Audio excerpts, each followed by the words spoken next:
والله يدعو إلى دار السلام ويهدي من يشاء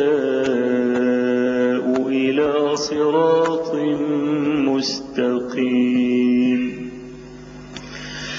للذين أحسنوا الحسنى وزيادة ولا يرهق وجوههم قتر ولا ذلة أولئك أصحاب الجنة هم فيها خالدون.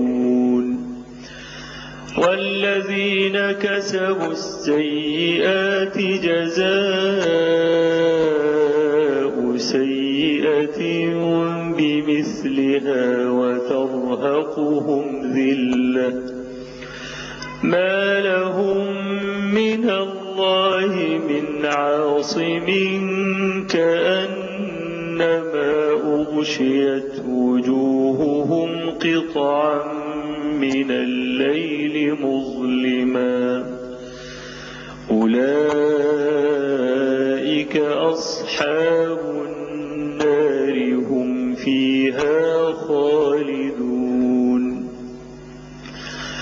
ويوم نحشرهم جميعا ثم نقول للذين أشركوا مكانكم أنتم وشركاؤكم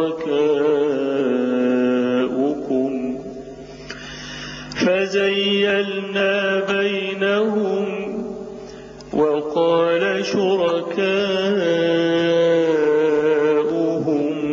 ما كنتم إيانا تعبدون فكفى بالله شهيدا بيننا وبينكم إن كنا عن عبادتكم لغافلين.